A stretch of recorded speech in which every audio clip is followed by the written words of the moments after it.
What happens when the people who are supposed to protect you are the ones who tear you apart? I was brushing my teeth when the phone buzzed.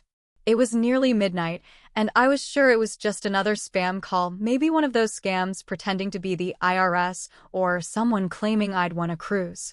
I reached over, barely glanced at the screen, then froze. Mom. That contact name hadn't lit up my phone in over 3 years. My hands turned cold. My stomach twisted the way it used to when I was younger, like something bad was about to happen, even when nothing had happened yet. I didn't answer. I couldn't. I just stared at the screen until it went black. 3 years. 3 years of silence. 3 years of freedom, pain, healing, and rebuilding myself brick by brick. 3 years since I packed my car with everything I owned and left the house I grew up in, vowing I would never go back, not even for holidays, not even for them. So why now? Hit subscribe and leave a comment with where you're watching from. This story might just spark a new beginning. What's one thing that always pushes you forward, even when things get tough? I sat on the edge of my bed, phone in hand, heart pounding. And for the first time in a long time, the question hit me square in the chest. Was I really done with them? Or had I just been running? 3 years ago, I cut contact with my family. Not in a dramatic, screaming match kind of way, though God knows there were plenty of those, but in a quiet, final, bone-deep kind of way. Like your body just knows when it's done taking the poison. People don't get it when you say you walked away from your own parents, from your siblings. They say things like, but they're family. Like that word erases everything else. What they don't see is what happens behind the front door. The subtle digs. The guilt tripping. The way every fight somehow ended with me apologizing, even when I didn't do anything. The years of being the problem child, the emotional dumping ground, the scapegoat.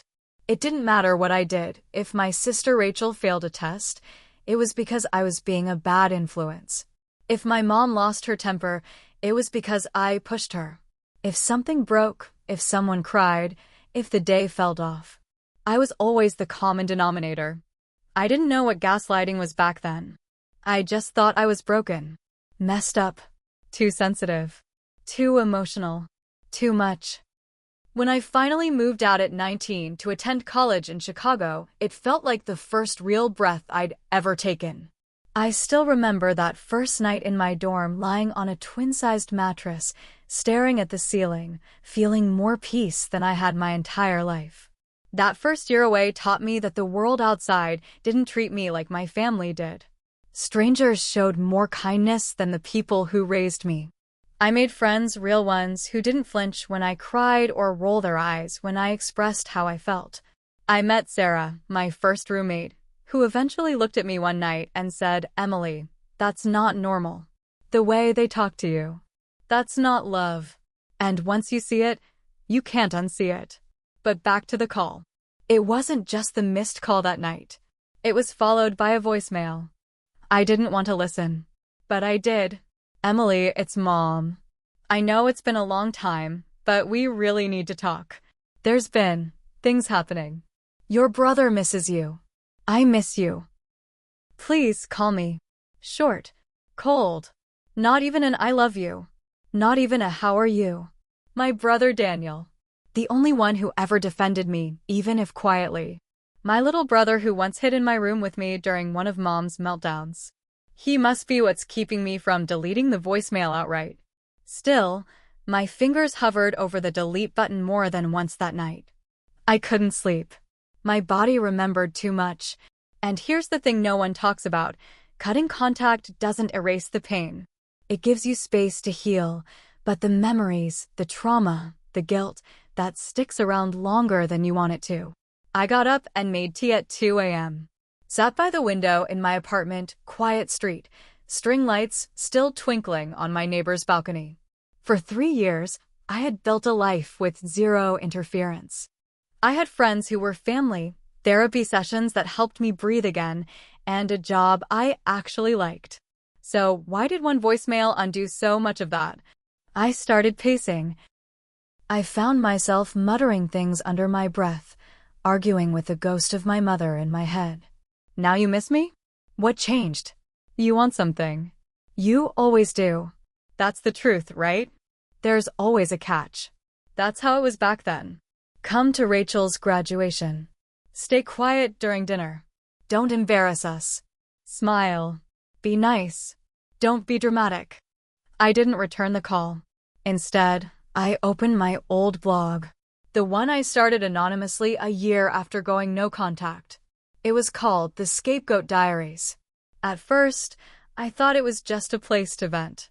But over time, it became something more readers from all over the world wrote in, saying, "This is my story too."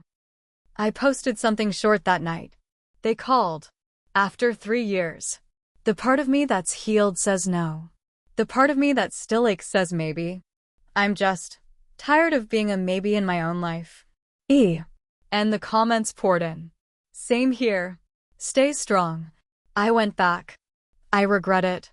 Protect your peace, girl. The next morning, I sat on my balcony, staring at the city's skyline. And I asked myself out loud, do I owe them another chance? The answer didn't come easily. But I felt a fire start to rise in me, not anger. Not even grief. Just clarity. Maybe it was time I told the full story. Because what happens when the people who were supposed to love you turn you into the villain? You walk away. But what happens next? Well, that's what you're about to find out. Hit subscribe and leave a comment with where you're watching from. This story might just spark a new beginning. What's one thing that always pushes you forward, even when things get tough? Before I was the woman who cut her family off and never looked back, I was the girl who always apologized, sometimes for things I didn't even do, sometimes just for existing. My name is Emily. I was born in a quiet suburb outside of Minneapolis, where the lawns were trimmed, the mailboxes matched, and no one ever talked about the real stuff. My parents were the kind of people who smiled wide at church, waved at neighbors, and treated reputation like religion. What happened behind our front door wasn't anyone's business, and if you dared make it so, well, you were the problem. From the outside, we looked like your classic American family. Mom was a school administrator, always polished and in control. Dad worked in real estate, big personality, loved by everyone but never home. I had 2 siblings, Rachel, 2 years older than me, and Daniel, the youngest, born when I was 9. Rachel was the golden child, honor roll, homecoming queen, effortlessly charming. Daniel was the baby. Sensitive, sweet, and everyone's favorite. And then there was me. The difficult one. The moody one. The one who just couldn't get along with anybody. What people didn't see, what I didn't understand until much later, was that every family needs a scapegoat when they're too fragile to admit their own dysfunction. And I was it. From as far back as I can remember. I used to think there was something wrong with me. I cried too easily. I asked too many questions. I hated loud arguments and loud rooms and loud silences. When Rachel was praised for winning awards, I was scolded for not clapping loud enough. When she got a new dress, I was told mine still fit fine. When Daniel got a B on a math test, it was celebrated. When I got an A-, Mom asked why it wasn't higher. Once, I spilled a glass of milk at dinner. I was 8. It soaked the tablecloth. Dad barely looked up. But Mom's face twisted into something tight and cold, and she hissed, "Can't you do anything right?" I burst into tears. Rachel rolled her eyes. Daniel stared at his plate. And just like that, the table went quiet again. It always went quiet. Rachel and I never really got along. She had this way of turning every room into a spotlight and every spotlight away from me. She was quick, confident, knew how to say all the right things. I was awkward. I overthought everything. I lived in my head. The only time Rachel paid attention to me was when she needed someone to blame. And Mom was all too ready to believe her. There was this one time, I think I was 14, when Rachel came home from a party drunk. I found her throwing up in the upstairs bathroom and stayed with her, rubbing her back, helping her clean up. When Mom found us, she didn't even ask what happened. She just stared at me and said, What did you do to her? Rachel didn't say a word. Daniel was different. He was the only one who ever really saw me. He used to sneak into my room at night when the yelling downstairs got too loud. We'd sit under the blankets with flashlights and read comics. He was sweet, open, curious. He was too young to understand the roles yet, the invisible labels we were all stamped with. For a while, I think I was his safe place. I clung to that. But as he got older, he started to drift too. Not because he didn't love me, he did. But because he was learning what it took to survive in our family. And survival meant staying quiet, staying agreeable, staying out of it. Sometimes I resented him for that. Other times, I couldn't blame him. I had tried that route. It never worked for me. I remember one afternoon in high school, I must have been 16, when I came home sobbing. My best friend had moved away, and I felt completely untethered. I needed comfort, something, anything. I walked into the kitchen, tears running down my face, and Mom didn't even look up from her laptop. "Can you not bring your drama into the house today?" she said flatly. Rachel laughed. "Seriously, Em. You're always such a mess." I ran upstairs and slammed the door. Later, Mom came up, not to ask if I was okay, but to tell me to stop slamming things and creating tension. It was always about the tension. Not the cause, not the pain, just the appearance of calm. The only person who ever made me feel safe in that house was Grandpa. My dad's father. He lived a few towns over and used to visit once a month. He had this gentle way about him, like he could see through all the noise and just listen. He never judged, never criticized. When I was little, he'd bring me books instead of toys. He said, "Your mind is your ticket out of here." I held on to that. He once told me, "Emily, you don't have to be who they say you are." I didn't fully understand what he meant then. But later, I would. Looking back, I think I spent most of my childhood trying to prove I was worth loving, worth noticing, worth defending. I kept trying to be better, calmer, quieter. I got good grades, stayed out of trouble, did everything right, and it never changed anything. I was still the scapegoat. It wasn't until I left for college that I realized how deep the damage ran. That the constant second-guessing, the people-pleasing, the shame, it wasn't normal. That other people didn't feel like they were holding their breath every time their mom called. That love wasn't supposed to hurt like that. That maybe I wasn't broken. Maybe the system I came from was. In therapy, they call it family roles. Every toxic family has them. The hero, the mascot, the lost child, the enabler, the scapegoat. I didn't know there was a name for it back then. But I knew the feeling. I lived it. And the role I was assigned, over and over, was clear. You're the reason everything is wrong. Until one day, I decided not to play anymore. Looking back, it wasn't just one thing that broke me.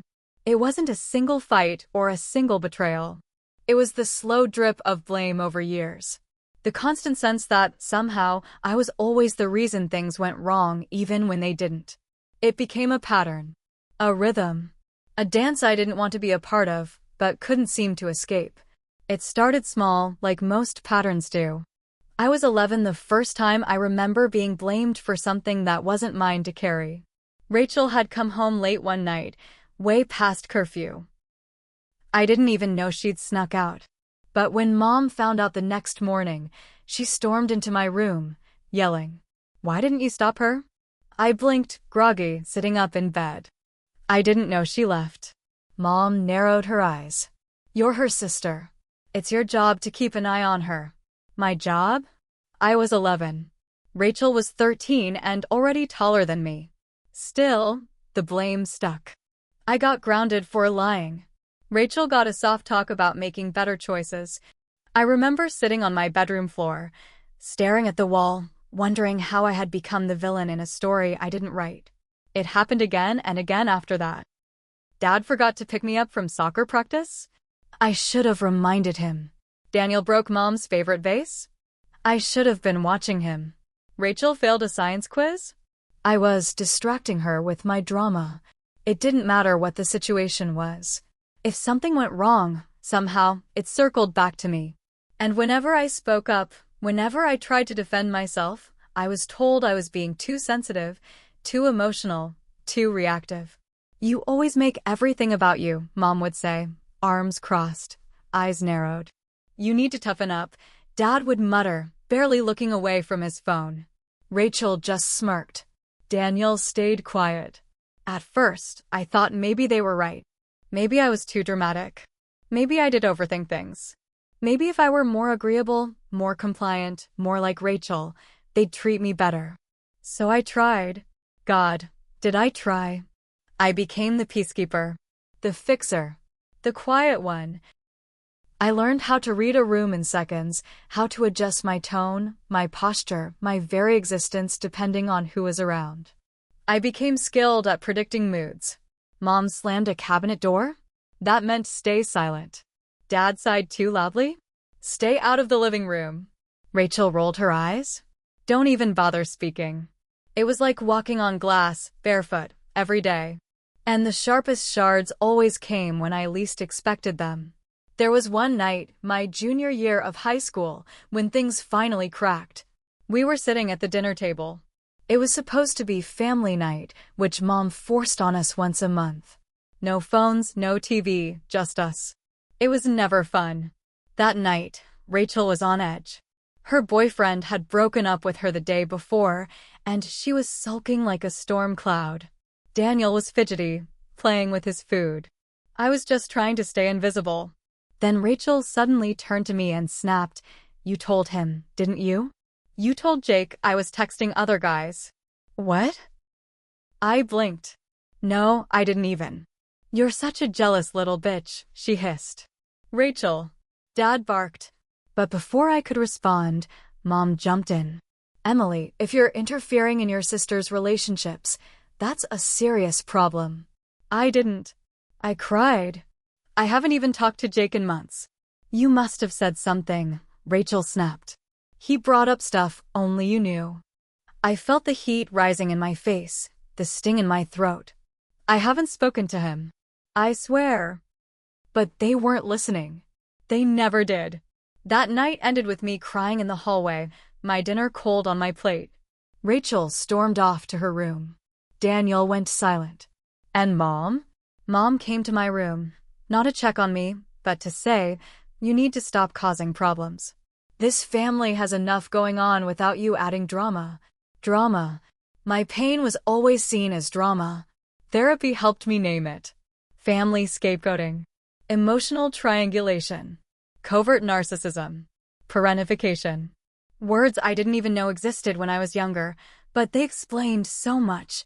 The scapegoat isn't the bad kid. It's the truth teller. The one who holds up the mirror. The one who absorbs all the family's disowned pain. It's a role that gets handed down when no one else is willing to take responsibility for their actions. I wasn't broken. I wasn't toxic. I was just the only one not pretending everything was fine. There were good moments, too. Small ones. Sometimes Dad would take me out for pancakes on a Saturday morning, just the two of us. We'd laugh about dumb stuff.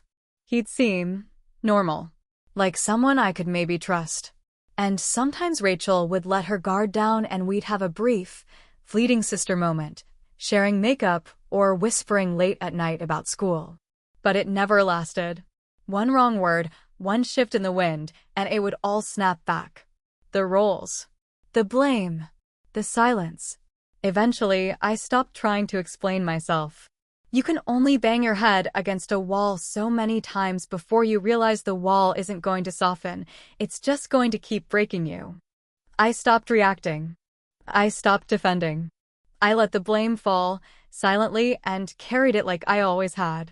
But inside, something was changing. A slow rebellion. Quiet, but real. I started journaling. I started writing poems, even though I never showed anyone. I applied to colleges far away. I made escape plans. Because deep down I knew. If I stayed, I'd lose myself. People ask what it was like growing up in a house where love was conditional. Where affection was a performance and safety was a myth. I tell them this. Imagine being in a play where you don't know the script, but every time you mess up your line, the audience boos. And the people you love most are sitting front row, watching you fall apart and calling it your fault. That's what it was like. And the worst part? I believed them. Until I didn't. I didn't realize how heavy everything was until I finally put it down. The summer I turned 18, I packed a duffel bag, a cracked laptop, and a plastic bin full of books and left for Chicago. It was a 6-hour drive in a rusted-out Honda I'd bought with money from 3 summers of lifeguarding. I cried exactly once on that drive, somewhere around Eau Claire, and I wasn't even sure why. Relief, maybe. Or fear. Or both. Leaving didn't feel like freedom at first. It felt like failure. Like guilt. Like I was betraying them even after everything. But by the time I hit the city limits and saw the skyline rising like some kind of promise, my chest felt lighter than it had in years. I wasn't even out of the car when I realized this was the first time in my life that I wasn't being watched. My dorm was tiny, loud, and smelled like ramen. But to me, it was magic. My roommate, Sarah, was everything I wasn't: bold, funny, effortlessly chill. She had a tattoo of a sunflower on her wrist and called her mom every Sunday and actually laughed during those calls. We didn't bond right away. At first, I kept my distance. I smiled a lot, said I'm fine even when I wasn't. I was used to being cautious. It took me weeks to understand that she wasn't trying to manipulate me every time she asked if I wanted to grab coffee. One night, we were both up late studying. I must have zoned out because Sarah said, "You okay?" I hesitated. Yeah, just thinking. She didn't push. But then she added, casually, "You get real quiet when you're spiraling." I blinked. How do you know I'm spiraling? You stare off like you're somewhere else. I do the same thing. But for me, it's usually about money or deadlines. For you, I think it's about home. That's when I realized someone saw me. I started going to therapy that fall.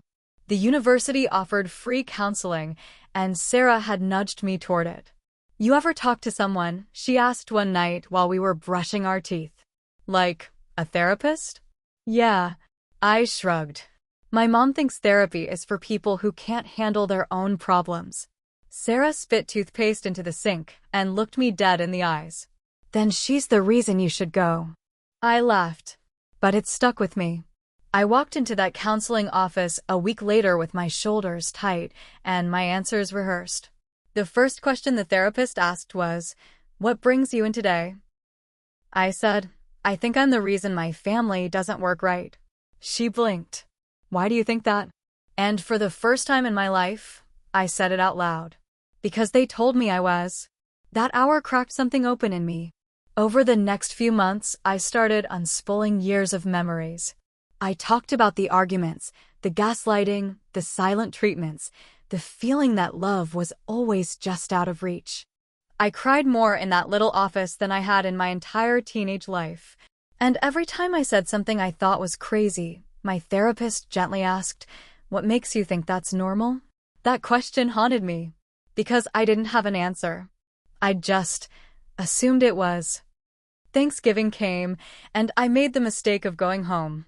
I thought maybe with a few months of space, things would feel different. I thought therapy had made me strong enough to handle it. I was wrong. From the moment I walked through the door, it was like nothing had changed. Rachel was still the star. Daniel was still quiet. And Mom? Mom was a force. Controlling, smiling through her teeth, asking about college with that look that said, "Don't say anything that makes us look bad." At dinner, she made a comment about my new attitude. Said I seemed more defensive lately. I replied, calmly, that I'd been working on setting boundaries. She laughed, actually laughed, and said, "Oh honey, just because some therapist tells you you're allowed to be rude doesn't mean you should be." Everyone went silent. Even the turkey seemed to stiffen. I got up, walked away from the table, and sat in the dark on the back porch. Daniel followed me a few minutes later. "You okay?" he asked quietly. I nodded. "Just needed air." He sat beside me. You didn't do anything wrong. I smiled. That's the first time someone in this family's ever said that to me. After Thanksgiving, I didn't go back for Christmas. I told them I had too much work. Mom guilt-tripped me for days via text. Rachel called me dramatic in a group chat. Dad just stayed silent. But I didn't budge. Instead, I stayed on campus with Sarah and a few other students who didn't go home for the holidays. We made pasta from scratch, watched bad movies, went ice skating and fell down more than we skated. It was peaceful. And that's when I realized something terrifying. I didn't miss them. Not really. I missed the idea of a family. The fantasy, but not the people themselves. Not the way they made me feel. That realization hit harder than any fight ever had. Second semester, I started a blog. It was anonymous. I called it the Scapegoat Diaries. I didn't expect anyone to read it. It was mostly for me. A place to sort through the memories, the patterns, the pain, but people did read it. Comments started appearing. This is my childhood, word for word. You just described my mom. I thought I was the only one who felt this way. Suddenly, I wasn't alone. Every post I wrote peeled away another layer. I told stories I had never spoken out loud. And with every word, I felt a little more whole. By the time sophomore year rolled around, I had something I never had growing up. Clarity. Not closure, not yet. But clarity. I knew I wasn't crazy. I knew I wasn't broken. And I knew that if I went back, if I kept letting them script my life, I'd lose everything I'd just found. So I stopped replying to the family group chat. I changed my number. I blocked them on social media. And just like that, the silence began. It wasn't one fight that made me cut contact. It was the moment I realized peace didn't live in that house, and maybe it never had.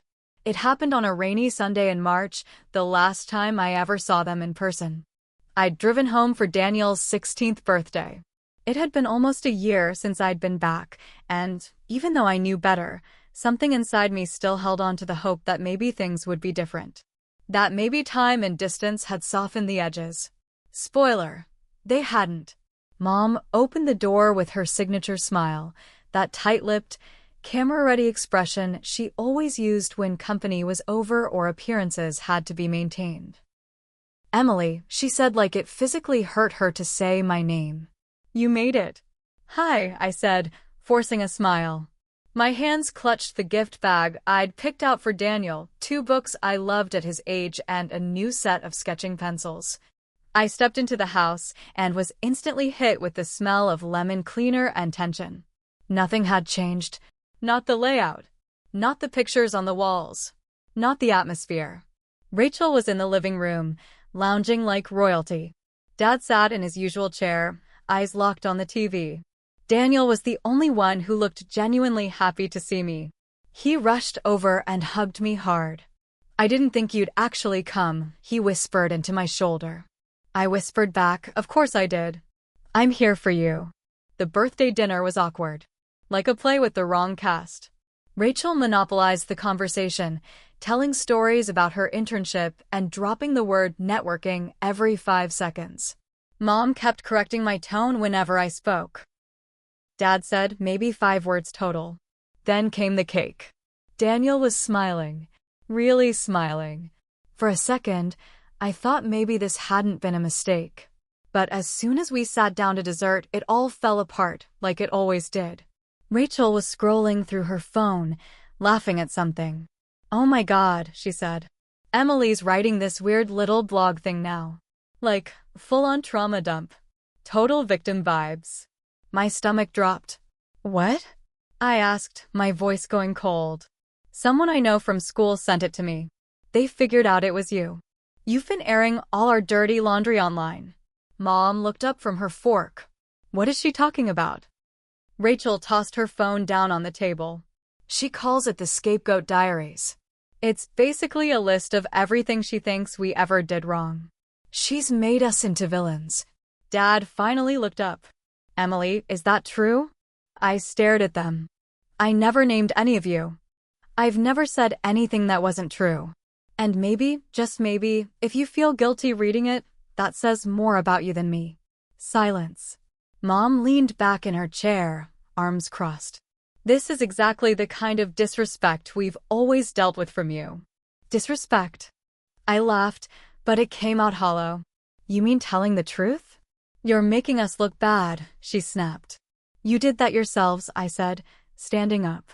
Rachel rolled her eyes. Here we go again. Always the victim. Always making everything about you. Something broke in me.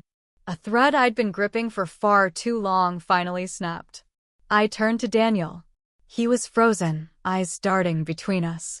I'm sorry, I said quietly. I didn't come here to cause a scene. I just wanted to be your sister today. Then I looked at Mom, at Dad, at Rachel. But I'm done pretending. I'm done playing this role. Don't be dramatic, Mom hissed. I looked her in the eyes for what might have been the last time. I'm not being dramatic, I said. I'm being free. And I walked out the door. I didn't drive back to campus right away. Instead, I pulled into a quiet park on the edge of town. It was drizzling, the kind of soft rain that feels more like a whisper than a storm. I sat in the car for almost an hour, gripping the steering wheel, heart thudding. That had been it. The last straw. Not just because they attacked me. Not because they dismissed everything I said again. But because they weren't even surprised. They expected me to take it. To shrink. To absorb their guilt so they didn't have to feel it. And I almost had. Almost. That night, I posted to the blog. Today, I stopped waiting for an apology that will never come. I stopped defending myself to people who don't want to understand me. I walked out, and for the first time in my life, I didn't feel guilty for choosing myself. That's what healing looks like. It's messy. It's painful. But it's real. I didn't sleep much. But when I woke up the next morning, something inside me felt quieter. Calmer. Like I'd finally stepped out of a burning building and realized I could breathe again. Cutting contact wasn't a grand decision. It was 100 tiny moments of knowing I deserved better. It was realizing that love without accountability isn't love. That family doesn't get to hurt you over and over just because they share your blood. That peace isn't selfish, it's sacred. I blocked their numbers. Deleted the group chat. Unfollowed them all on social media. I wrote Daniel one final letter. I told him I loved him. That none of this was his fault. That he deserved better, too. I left it in his mailbox the next day and drove away before anyone saw me. I don't know if he ever read it. People think cutting contact means you're angry, bitter, unforgiving. But it's not about any of that. It's about safety. It's about choosing healing over chaos. Self-respect over performance. Truth over silence. It's about saying, I won't be your scapegoat anymore. Hit subscribe and leave a comment with where you're watching from. This story might just spark a new beginning. What's one thing that always pushes you forward, even when things get tough? Cutting contact is loud at first. Not because of what's said, but because of what isn't. The silence after a lifetime of noise is deafening. For weeks, maybe months, you keep expecting someone to bang on your door, scream your name, send an apology, or start a war. But none of that happened. They didn't chase me. They didn't call. They didn't ask why. They just disappeared. And that was its own kind of heartbreak. The first few weeks were the hardest. I checked my phone constantly, even though I'd blocked them. I refreshed my email more times than I'd admit, waiting for a subject line that said, "We're sorry," or "Let's talk," or even just, "I miss you." Nothing came. The silence was its own answer. And even though I knew I'd made the right choice, it still hurt like hell. Healing wasn't linear. It wasn't pretty either. Some days, I felt powerful, like I'd finally taken control of my life. I'd walk to class in the crisp Chicago air, earbuds in, wind in my hair, and think, this is what freedom feels like. But other days, I felt like a ghost. Detached. Lost. Uncertain. Who was I now, if not the girl who was always defending herself? If I wasn't the family scapegoat anymore, then what role did I play in the world? I started spending more time alone. I took long walks with no destination. I journaled obsessively. I picked up sketching even though I was terrible at it. Something about putting thoughts on paper, messy, unfiltered, felt like therapy. Sarah noticed. Of course she did.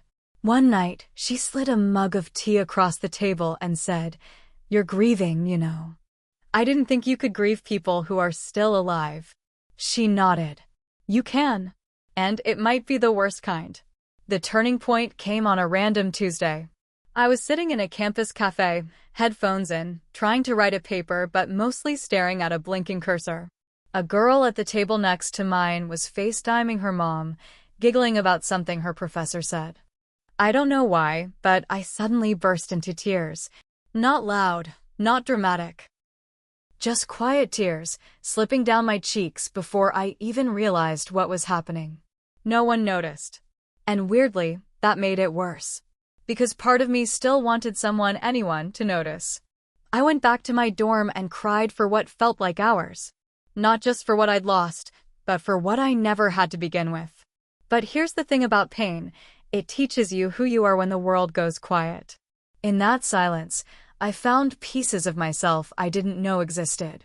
Not the version of me they tried to mold, but the real one. The one who didn't apologize for speaking up.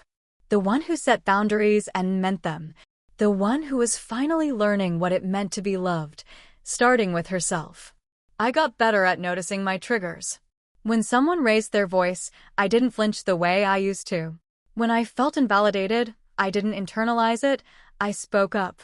My therapist called it reparenting, teaching myself the things I was never taught, creating the safety I never had. It was slow, messy, but real. I still dreamed about them. Not every night, but often enough to leave me waking up shaken. In the dreams, Mom was always angry. Rachel was always smirking. Dad was there but never saying anything. And Daniel was just a blur. A shadow I couldn't hold on to. Sometimes I woke up missing them so badly it felt like a physical ache. I'd grab my phone, scroll through old photos I hadn't deleted yet, family trips, birthdays, blurry pictures of us smiling like nothing was wrong. But there was always something wrong. And no amount of pretending would ever make that go away. I started dating someone that spring. His name was Jordan. He was patient, gentle, emotionally present, the kind of person who didn't flinch when I opened up about my past. One night I told him everything. Not the sugar-coated version, but the real story. The scapegoating. The blame. The moment I walked out and never looked back. When I finished, I braced myself for the usual response: discomfort, confusion, judgment. But he just looked at me and said, "That took guts." And I realized something important. Being seen isn't about people fixing you. It's about people holding space for your truth without trying to shrink it. By summer, I felt stronger. Not fixed. Not finished. But stronger. I didn't think about them every day anymore. I stopped waiting for the apology. I stopped writing posts hoping they'd find them. I wasn't writing at them anymore. I was writing through it. My blog was growing. I started getting messages from readers who felt like family, not the one I was born into, but the one I was slowly building, piece by piece. And then, one day, I got the message I never expected. It was from Daniel. Just one line. "I miss you. Can we talk?" I stared at the screen for a long time. My heart raced. My hands shook. 1,000 questions flooded my mind. Had things changed? Had he changed? Was this a trap? A setup? Or was he reaching out because he was waking up the way I once did, confused, scared, searching for something real? I didn't reply that day. I needed time.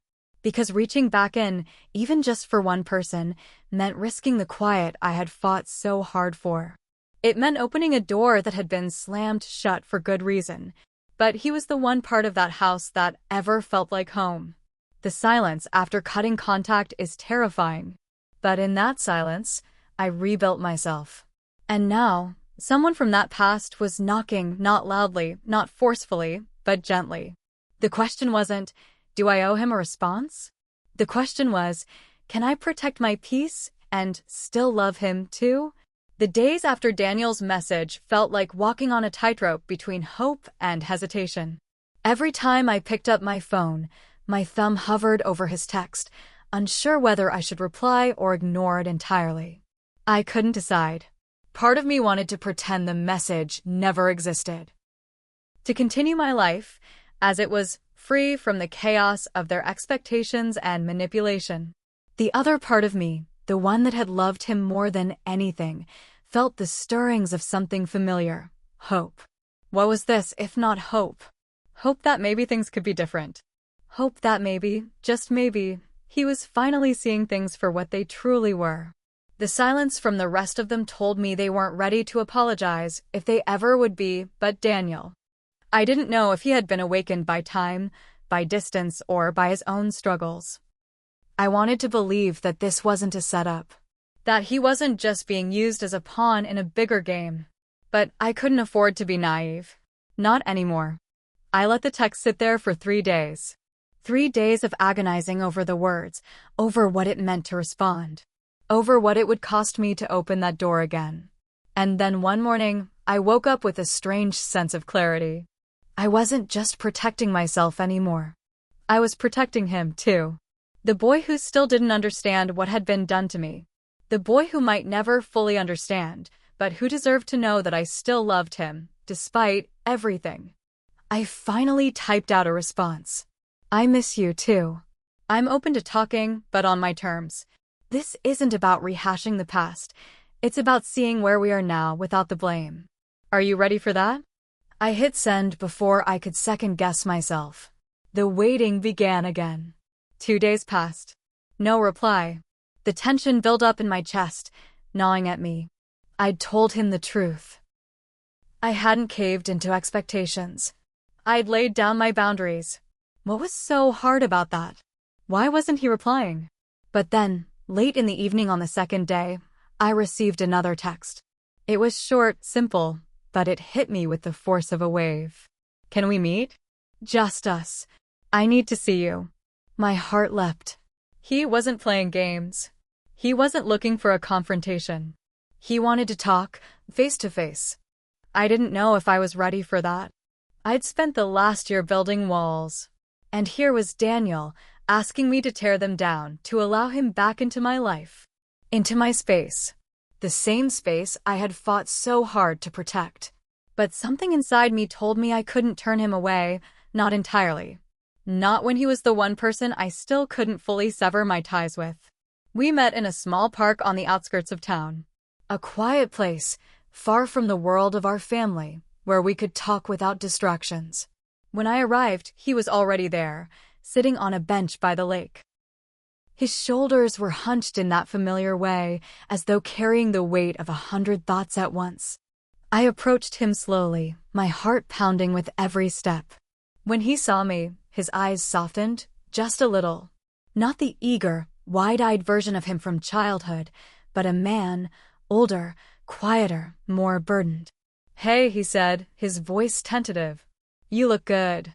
I'm glad you came." I sat down next to him, keeping some distance. Neither of us spoke for a moment, watching the ripples in the lake. "I wasn't sure if you'd say yes," he continued. "I didn't know if you hated me, or if you'd just shut me out forever." I shook my head. "I don't hate you, Daniel. I never have. But I had to get away from all of it. From the toxicity. From being blamed for things that weren't my fault. I needed peace." He nodded, looking down at his hands. "I don't blame you for any of that. I get it. I've been thinking a lot lately. About everything. About what happened. About you." "What do you mean?" I asked softly. He swallowed hard. "I didn't realize how messed up everything was until I got out of that house. It took me a while to see it, but I started to feel the way you always did. Like I was being gaslit. Like I was always the problem." I turned toward him. "You're not the problem. None of us are. But we were raised to believe that we were. Raised to believe that we were responsible for other people's mistakes. And I'm sorry that you had to carry that too. Daniel's eyes welled with emotion. I never wanted to hurt you, Em. I know I did. And I'm so sorry. But I didn't know how to stand up to them. I didn't know how to protect you. I swallowed back the lump in my throat. You were just a kid, Daniel. We were all just kids. I know, he whispered. But I should have known better. I should have been there for you. We both sat in silence for a few moments, the weight of everything hanging between us. The truth, the regret, the distance. I'm still angry, I said, my voice breaking. I'm still hurt. And I don't think that'll ever go away. But I don't want to lose you either. Daniel reached for my hand. You won't. I'll never let you go again. I stared at him, unsure of what to believe. But for the first time in a long while, I felt something stir inside me, something like hope. Not hope that everything would magically be fixed, but hope that we could find a way to be something different. Something real. We spent hours talking that day. Talking about the past, but also about who we were now. What we wanted. What we needed. It wasn't perfect. It wasn't easy. But it was real. When I left the park, I wasn't sure what the future held, but I was no longer afraid of what would come next. Because for the first time, I wasn't holding on to the past anymore. I was just breathing, and that was enough. The truth is, I never expected things to change so fast. Maybe it was naive to think that after years of avoiding the hard conversations, one meeting would fix everything. I had allowed myself to believe that reconnecting with Daniel might be the start of something, a patching together of broken pieces. But the truth, as it always is, was more complicated. When I walked away from that meeting, I felt lighter, yes. But I also felt a quiet dread creeping up my spine. I had opened the door, just a crack. But that door had 1,000 years of history, resentment, and hurt piled up behind it. It wasn't a simple task to peel back the layers, no matter how much I wanted it to be. I left Daniel that day with a flicker of hope in my chest. I left him with the fragile idea that maybe we could heal, maybe we could find our way back to something that resembled family. But there was still so much left unsaid, so many wounds to tend to. And I couldn't afford to get lost in the illusion that everything was suddenly okay. I spent the next few weeks in a sort of limbo. Our conversations were brief, texting back and forth, sometimes with long pauses between messages. It was like we were both waiting for something, the right moment, the right words, the right opportunity to bridge the gaps. It wasn't enough to heal the years of silence. But it was something. Then came the call. I was in the middle of writing an essay for my next class when my phone buzzed. It was an unknown number, but my heart skipped a beat before I could even think. I hesitated for only a second before answering. Hello, Emery. It was my mother's voice. I froze. Her voice was softer than I remembered, more tentative. There was no anger in it. Just a weary, quiet sadness. Mom? I managed, my throat tight. I know this is a shock, she said, her words rushed, as if she'd been rehearsing them. I don't expect you to forgive me, but I need you to know that I've been thinking about you. About us. And I just need to talk. Please, can we talk? My mind raced. The years of silence. The years of hurt. All of a sudden, it felt like a tidal wave crashing over me. All the walls I had built, every single one of them, were coming down in an instant. I hadn't thought about the possibility of this moment. Sure, I'd imagined it sometimes. The scenario where they finally realized their mistakes, where they realized what they had done to me, to us. But now that it was happening, it was hard to breathe. I took a deep breath, trying to steady myself. What do you want to talk about? I just need to apologize, she said, her voice cracking. I don't know where to start.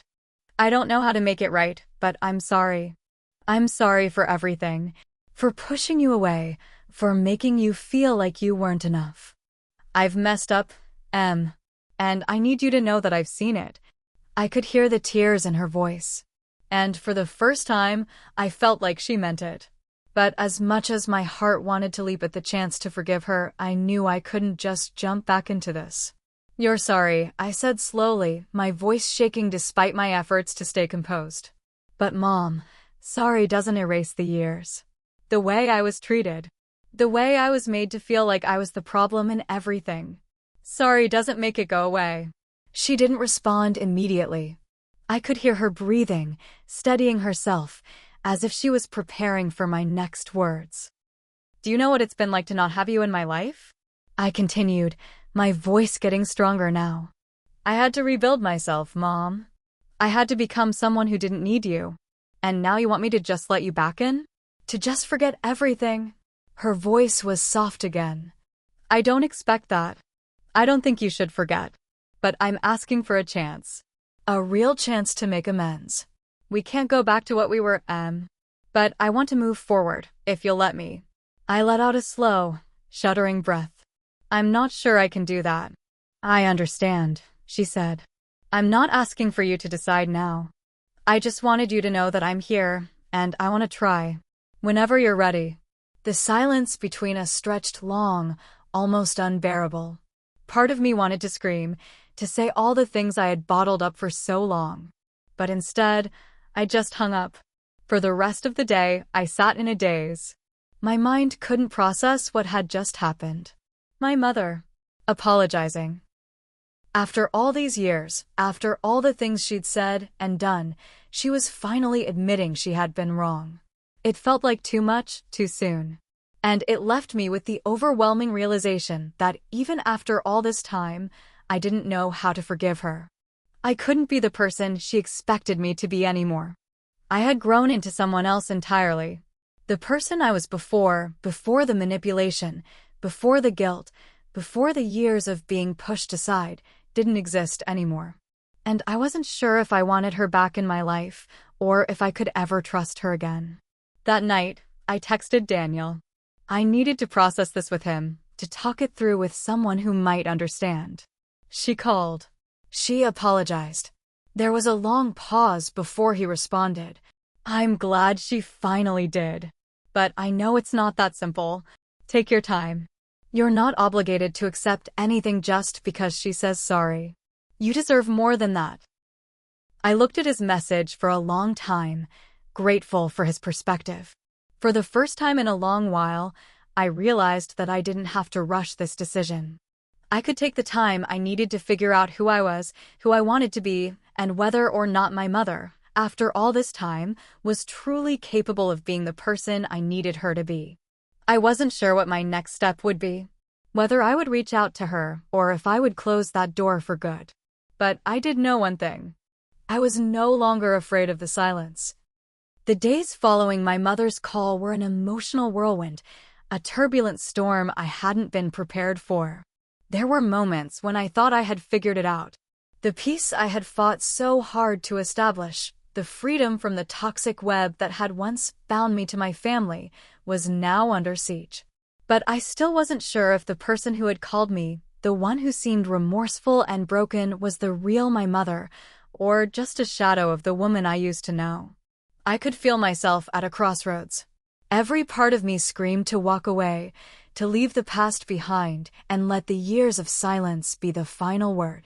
Yet some small ember of hope, flickered inside me, daring to believe that there could be more to the story. That maybe, just maybe, reconciliation wasn't completely out of reach. But where was I to even begin? Was I supposed to just accept her apology and move on? Would everything that had happened be forgotten in the light of her remorse? The problem wasn't just the apology. It was everything that came before it. The lies, the manipulation, the silent treatment, the way I had been made to feel less than human for the majority of my life. Could all that really be undone with a few words? I couldn't answer that. I spent the next few days mulling over my options, pacing through a mental labyrinth with no clear exit. I had long been accustomed to handling everything on my own, to relying on my strength to carry me through each storm. So far, it had worked. I'd built a life for myself outside of their reach, carved out a space where I could breathe without the constant weight of their expectations on my chest. But now it felt like the air was being sucked out of me. My mind was a battlefield, caught between what could be, and what I feared would happen if I allowed myself to be vulnerable again. I hadn't told anyone about my mother's call. I wanted to process it on my own first, without anyone's opinion clouding my judgment. But after a few days, the tension built up, and I realized that I needed to talk to someone who wouldn't judge, someone who would understand the gravity of what I was dealing with. I texted Daniel. I don't know what to do. It didn't take long for him to reply. Take your time, Em. This isn't a decision you need to rush. You've come so far in finding peace. I know it feels like you're being pulled back in, but no matter what, you've got the strength to stand firm. His words grounded me, but there was still a lingering uncertainty. He was right, I didn't have to rush. But the idea of being pulled back into the family dynamic, of being subjected to the same toxic patterns I had spent so long escaping, was terrifying. The next few days passed in a haze. I kept busy, studying, working, and finding small joys in my life that weren't tied to my family. Still, the thought of my mother's apology lingered like an unwelcome shadow, creeping into my thoughts when I least expected it. Then, one evening, I decided to take a walk. It was a way for me to clear my head, to give myself space to think without the distractions of my apartment or the buzzing of my phone. I found myself at the same park where I'd met Daniel, the quiet lake reflecting the fading light of the sunset. It felt like a place where I could breathe. As I walked along the path, I replayed the conversation with my mother in my mind. She had sounded sincere, but sincerity didn't erase years of hurt. Was this just a fleeting moment of guilt on her part? Or was it a real attempt at change? I sat down by the water, the gentle hum of the world around me offering a small measure of calm. But even as I sat there, I couldn't silence the storm brewing inside. That night, I made the decision. I wasn't ready to forgive her, but I wasn't ready to close the door completely either. I needed to meet her, to see with my own eyes if she was truly committed to making things right. If she had truly changed. I wasn't sure what I was hoping to find, whether it was answers or closure, or maybe just the reassurance that I wasn't the one holding onto the past while everyone else moved on. But I knew one thing. I couldn't keep running away from this. I texted my mother the next morning. I'm willing to meet. But it has to be face-to-face. No more phone calls or texts. We need to talk about everything, about what happened, about what we both need moving forward. Her reply came quickly. Thank you, Em. I'll do whatever it takes to show you that I'm serious. When can we meet? I felt a strange mix of dread and relief. Part of me wished I could take it all back, that I could pretend it didn't matter. But the other part, the part that was still my mother's daughter, no matter how much I wanted to deny it, was ready to take that first step. We agreed to meet at a cafe downtown, the same place where we had gone for coffee when I was younger, before everything fell apart. It felt symbolic in a way, as if we were starting over, back where it all began. But I knew that nothing would ever be the same again. I arrived early, my nerves tightly wound as I waited for her to show. Each passing minute felt like an eternity. And when she finally walked through the door, I was struck by the weariness in her face. Her hair was grayer than I remembered, her skin more lined with age. She looked smaller somehow, less the imposing figure of my past and more like a woman who had been through her own struggles. When she saw me, her eyes softened with the same cautious hope I had seen in her voice on the phone. Emery, she whispered, as if saying my name out loud would somehow make this all real. I stood up, my heart pounding in my chest. There were no words yet, just the lingering space between us that had existed for years. And I wasn't sure if it would ever be enough. But I was willing to try. The moment my mother walked through the door, I was overwhelmed with a strange cocktail of emotions. There was so much that had been left unsaid for so long. So many things I had buried deep down in an attempt to move on. But now, seeing her in front of me again, all those years of silence, betrayal, and hurt came rushing back like a flood. She stood there hesitantly, eyes searching mine, waiting for me to make the first move. I felt frozen in place, my body unwilling to cooperate, as if this was a test I wasn't sure I was ready to take. But I couldn't back out now. I stood up, slowly, and greeted her with a quiet nod. The air between us was thick with unspoken words. "Emery," she said, her voice soft, almost fragile, "thank you for agreeing to meet with me." Mom, let's not waste time with pleasantries. I cut her off, my voice firmer than I expected. "We both know why we're here."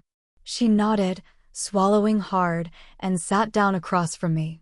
The years of distance between us felt palpable, like an invisible wall I wasn't sure could ever come down. But I knew that if we were ever going to have a chance at healing, I had to hear her out. I needed to understand what had brought her to this point, why, after all these years, she was finally willing to admit she had been wrong. "I don't even know where to begin," she said, taking a deep breath. "I've spent so many years avoiding this conversation, pretending it didn't matter, convincing myself that you were just being dramatic. But the truth is, I've been wrong. And I need you to know that." I felt my heart clench. This was it. This was the moment I had been waiting for, where she would finally admit that what she had done, what they had all done, had been wrong. "I don't know if I can forgive you, Mom," I said, the words slipping out before I could stop them. "I don't know if I can ever forget everything that happened." Her eyes filled with tears, but she didn't speak. She just sat there, waiting. The silence between us was deafening, a reminder of how long it had taken for her to even reach this point. "I know I've hurt you," she finally whispered, her voice cracking. "I know I've pushed you away, blamed you for things that weren't your fault, made you feel like you weren't enough. And I hate myself for it. I don't even know how to explain why I did those things, but I know it wasn't your fault. You didn't deserve any of it." I took a deep breath, feeling my anger flare up in the pit of my stomach. "No, I didn't," I said, my voice shaking slightly. "I didn't deserve any of it. I didn't deserve the way you treated me, the way you made me feel like I was the problem in everything.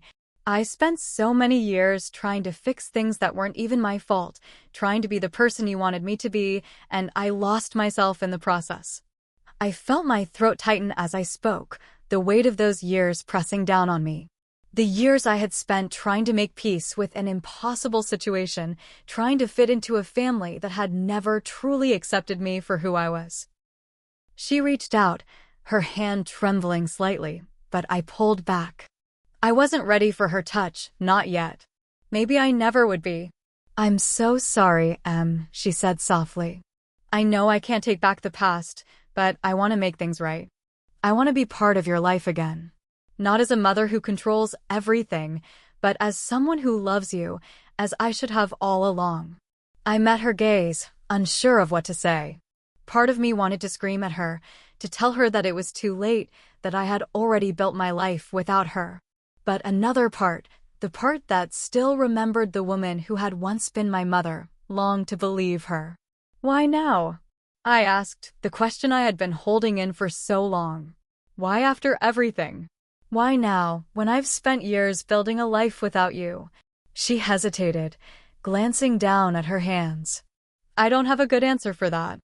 I've spent so long lying to myself about what happened, trying to justify my actions.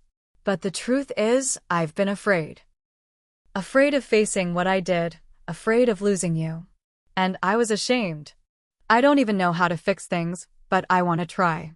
My chest tightened at her words, and for the first time in a long time, I felt a flicker of the old hope. Maybe, just maybe, she was being honest. "I'm not asking for your forgiveness," she continued, her voice quiet but steady. "I'm asking for a chance. A chance to make up for the years I've stolen from you. I can't undo the past, but I can try to make the future different. I can try to be the mother I should have been." I felt a wave of emotions crash over me. The anger, the hurt, the sadness, they were all still there, simmering just beneath the surface. But there was something else now, something I hadn't expected, a glimmer of understanding, a flicker of the mother I had once known. "I don't know if I can just let it go, Mom," I said, my voice trembling. "I don't know if I can trust you again." She nodded, as if expecting the response. I understand. I don't expect you to forgive me today or even tomorrow. But I'm here, and I'll be here whenever you're ready. There was so much more to say, so many things that needed to be unpacked, but for the first time in years, I didn't feel like I had to rush. I didn't have to make a decision right then and there. I need time, I said, finally allowing the weight of the moment to settle on me. I need time to figure this out. She nodded again, a soft smile tugging at her lips. Take all the time you need. I'm not going anywhere. We sat there for a while, the quiet hum of the cafe around us, neither of us knowing what to say next. But the space between us had shifted, and that, in itself, was a small victory. Maybe this wasn't the end. Maybe it was just the beginning of something new. I wasn't ready to let go of the past, but for the first time, I was willing to let myself consider the possibility of a future with her in it. It's strange, how life has a way of reshaping itself when you least expect it. After everything that had happened, after all the years of running, I had come to the conclusion that some things, some relationships, were simply beyond repair. That maybe, just maybe, I was better off cutting ties and moving forward alone, without the burden of my family's expectations hanging over my head. But in that cafe, when my mother sat across from me, her tear-filled eyes locked onto mine, something inside me shifted. I could feel it in my chest, like a heavy weight beginning to lift, just a little. It wasn't forgiveness, not yet. It wasn't even understanding. But it was a crack in the armor I'd built around myself, a crack that let in just a sliver of hope. I didn't know what the future would look like. I didn't know if we could ever go back to being anything like we had been, or if that was even possible. But I did know one thing: I wasn't going to let the past define me anymore. I had spent so many years trapped in its grip, angry and resentful, and I had finally gotten to a place where I could breathe, where I could make my own choices, my own mistakes, and learn from them. And now, for the first time in a long while, I was allowing myself to consider the possibility of a new chapter. A chapter with my mother, yes, but also with me at the center of it, no longer as the scapegoat, no longer the one who carried all the blame. As we sat there, talking through the years of silence between us, I realized that what had once felt like an impossible rift could become a path toward healing. Not just for me, but for her as well. A few weeks passed after that initial meeting, and I found myself in a strange place between the past and the future, uncertain but determined to move forward. I began to see that healing wasn't an all-or-nothing thing. It wasn't about erasing the past, but about finding a way to live with it, to grow from it, and maybe even to allow it to shape me into someone stronger, more resilient. Daniel was the first person I turned to when the storm of emotions hit. He had been there for me through so many of my struggles, offering support without judgment, and now he was here to listen to me process everything that had happened. So, what's next? He asked one evening as we sat on the couch, the weight of everything hanging in the air. I'm not sure, I replied honestly, but I think I'm willing to try. Not to fix everything, but to see what it might look like if I take a step forward. If I allow myself to be open to something different. He nodded, his eyes full of understanding. That sounds like a good start. You don't have to rush anything, Emery. You don't have to make any decisions today. Just take it one step at a time. It was exactly what I needed to hear. It reminded me that this was my journey, my decision. I wasn't doing this for anyone else. It wasn't about making my family happy or fulfilling some impossible expectation. It was about me and what I needed to heal. Over the next few months, I met with my mother a few more times. Each time, we talked a little more openly about the past, and I began to see her not just as my mother, but as a woman who had lived a complicated life. She had her own struggles, her own insecurities, and I was starting to understand that some of the things she had done came from her own pain.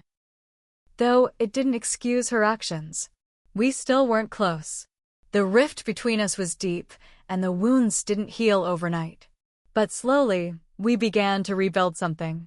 Trust didn't come easily, but it began to show up in small ways, A moment of genuine conversation, a shared laugh, a tentative hug at the end of our meetings. For the first time in years, I allowed myself to hope that we could find a way forward. I wasn't asking for a perfect relationship. Lord knows we both had a long way to go. But I was learning that forgiveness wasn't about forgetting. It wasn't about pretending that nothing had ever happened. It was about letting go of the weight, not so that the past disappeared, but so that I could live with it without it dragging me down every single day. By the time the holidays rolled around, I felt different, calmer, more at peace with myself. I had no grand expectations for the future, but I had started to understand something important. I could only control my own actions, my own choices. I wasn't responsible for fixing the past. I wasn't responsible for anyone else's happiness. I spent the holidays with Daniel, surrounded by friends who had become family, and for the first time in years, I felt a sense of belonging that wasn't tied to my bloodline. I had created my own family, and they were more than enough. That was a lesson I had learned the hard way. Blood may be thicker than water, but love, real love, was what made a family. And then, in the midst of all the change, I received another message from my mother. She had invited me to Christmas dinner. A simple invitation, yes, but it meant something. She wasn't asking for everything to be fixed in one go. She was asking for a chance. A chance to show me, in her way, that she was trying to be the mother I had always deserved. I took a deep breath, looked out the window, and for the first time in a long time, I smiled. Maybe this was the beginning of something. Maybe the past didn't have to define me. Maybe, just maybe, there was room for forgiveness, room for growth, room for love in places I never thought I'd find it. And whatever the future held, I was ready to face it, with hope, with strength, and with a new sense of self. Hit subscribe and leave a comment with where you're watching from. This story might just spark a new beginning. What's one thing that always pushes you forward, even when things get tough?